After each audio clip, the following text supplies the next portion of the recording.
Olá, bom dia Barão, bom dia Carla. Estamos aí cada vez mais próximos a quase 100 dias do pleito eleitoral e cada vez mais entender o retrato da população brasileira passa necessariamente por entender o seu comportamento durante o processo eleitoral.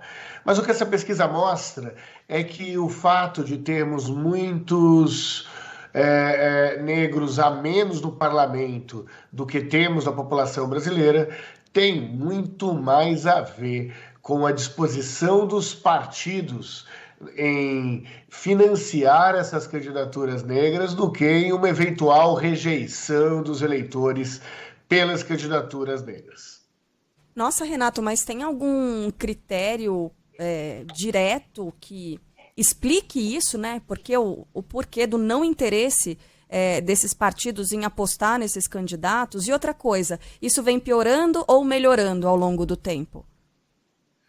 Olha, cara, vamos fatiar aqui os nossos entendimentos sobre o comportamento das eleições, tanto do ponto de vista da demanda, ou seja, do próprio eleitorado, quanto do ponto de vista da oferta.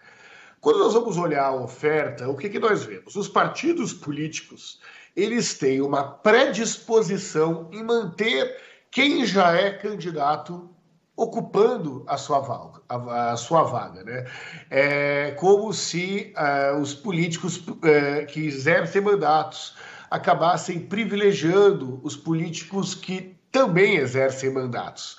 Ou seja, quem decide o destino das verbas partidárias são os caciques políticos que preferem manter, priorizar as candidaturas que já estão lá. Como historicamente nós temos mais brancos no parlamento do que negros, e isso vem desse processo histórico dos brancos ocupando os espaços de poder no Brasil, vem do racismo estrutural, a tendência natural é que se mantenha isso. Felizmente, a legislação mudou. Mudou para a questão racial e mudou para a questão de gênero, para a questão das mulheres. Hoje, o Superior Tribunal Eleitoral exige que a distribuição de cotas nas verbas partidárias representem a participação dos negros entre as candidaturas. Da mesma forma, existe entre as mulheres.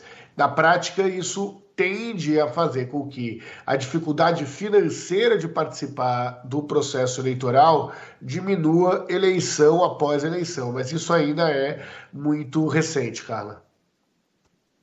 E mesmo civil com mulheres, por exemplo, Renato, dá para falar que também essa relação vem crescendo. Antigamente só tinha homem praticamente no Congresso brasileiro, né?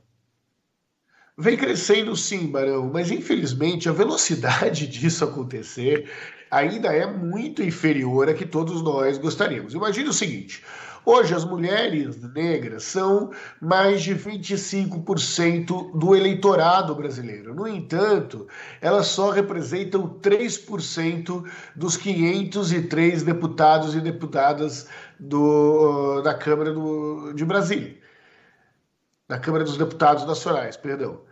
O que nós estamos querendo dizer com isso? Que nessa velocidade vai demorar muito ainda para alcançarmos o desejado.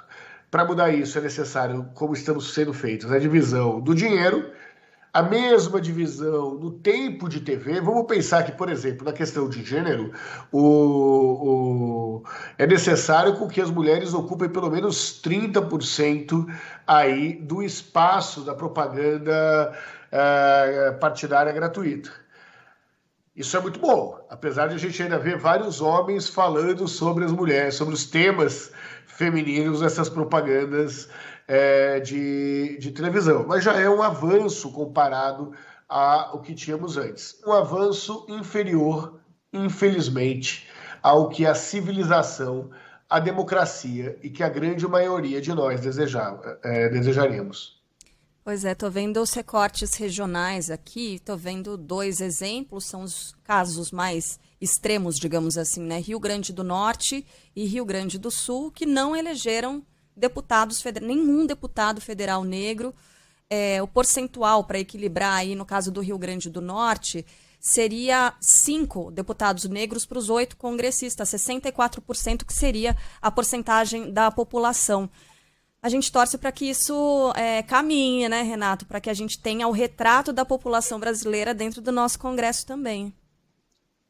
O primeiro passo, Carla, para encontrarmos isso é saber que o problema existe, né? Esse estudo que foi realizado pelos economistas do INSPER, Sérgio Firpo, Michel França, Alisson Portela e Rafael Tavares, é um passo para conseguir colocar números, para conseguir colocar o fato nesse debate. Sem esse diagnóstico inicial, sem essa constatação da desigualdade, é impossível até pensar políticas públicas para reverter esse fato.